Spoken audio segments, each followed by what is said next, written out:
నమస్కారం అండి. నా పేరు డాక్టర్ ఆర్ఎంపి శెట్టి. జ్యోతిష్ శాస్త్ర విధానంలో గత కొన్ని సంవత్సరాలుగా అనేక విషయాలు మీకు తెలుపుతూ వస్తున్నాను. మీరు చూస్తున్నారు, అనుసరిస్తున్నారు, లాభపడ్డారు. చాలా సంతోషంగా ఉంది. ఇప్పుడు నేను చెప్పేటువంటి ముఖ్యమైనటువంటి ఒక విశేషం ఏమిటంటే, కర్కాటక రాశి వారికి డిసెంబర్ మాసం 2024 సంవత్సరంలో మాస ఫలితం ఎలాగుంటుందో వివరిస్తున్నాను. జాగ్రత్తగా వినండి. ఇది చెప్పే ముందు ఒక చిన్న మనవి ఏమిటనంటే, మీ జాతకాలు కూడా ఒకసారి పరిశీలించుకోండి. మీకు జరుగుతున్న దశ ఏమిటో అర్థమవుతుంది. ఆ దశ నాథుడు ఎవరైతే ఉన్నారో శుభుడా అశుభుడా మీకు అర్థమైనప్పుడు మీరు పడుతున్నటువంటి కష్టాలకి మీకు రేపటి రోజున ఈ గోచార రీత్యా ఏమన్నా లాభకరంగా ఉంటుందా, ఇంకా మరిన్ని సమస్యలను కొని తెస్తుందా అనేటువంటి విషయం మీకు బోధపడుతుంది. ఒక్కొక్క జాతకం ఒక్కొక్కలాగా ఉంటుంది. ఈ గోచారం అందరికీ సమానంగానే ఉన్నట్టు అనిపించినప్పటికీ కూడా మీ జాతక రీత్యా మాత్రం అనేక మార్పులు చేర్పులు జరుగుతూ ఉంటాయి. కాబట్టి ఓవరాల్గా మాత్రం ఒక 20%గా మీకు ఉపయోగపడుతుంది అనేటువంటి విషయం మీరు అర్థం చేసుకుంటే సరిపోతుంది. ఇకపోతే మరో విషయం ఏంటంటే, కర్కాటక రాశి వారికి అధిపతి నాథుడు ఎవరనంటే చంద్రుడు.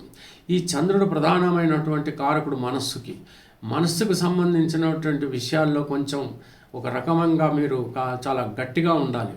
లేకపోతే మాత్రం ఊరికే సెన్సిటివ్నెస్ పెరిగిపోయి ఏదో ఒక ఆలోచన, ఏదో ఒక భయంకరమైనటువంటి పరిస్థితి, ఒక్కొక్కసారి అనవసరంగా కూర్చొని చంద్రుడు బాగోలేకపోతే ఏడవటం, చంద్రుడు నీచబడ్డటువంటి పరిస్థితిలో ఏదో బాధలు పడిపోవటం, ఇవన్నీ కూడా జరుగుతుంటాయి.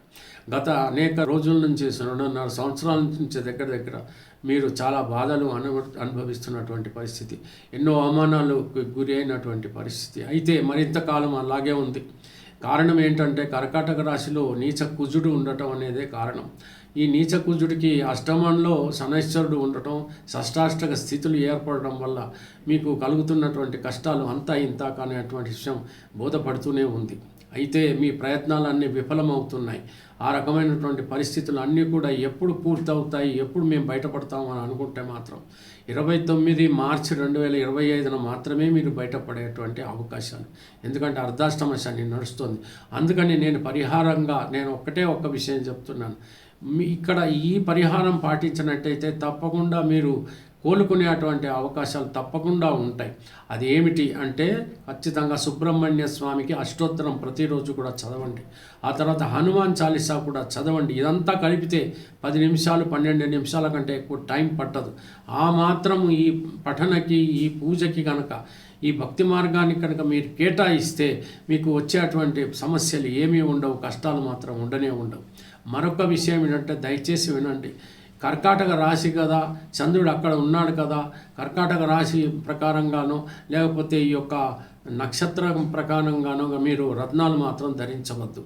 పూజలు, కార్యక్రమాలు, ఈ విధులు, ఆ తర్వాత హోమాలు, యజ్ఞాలు ఎన్నైనా చేసుకోండి. రత్నాలు ధరించేటప్పుడు మాత్రం దయచేసి అర్థం చేసుకోండి. లగ్నం నుంచి మనం రాశి ఎవరు, శుభుడా ఇవన్నీ కూడా అర్థమవుతాయి.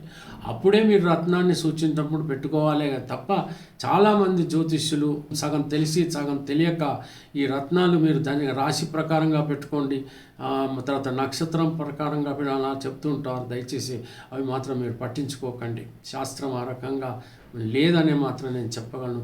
ఒక రత్నం పెట్టుకోవడం అని అంటే అసలు మీకు అంత అదృష్టం పడుతుంది అని అన్నప్పుడు ఎంత దురదృష్టం కూడా పట్టవచ్చు కదా. అంచేత జాగ్రత్తగా ఉండండి.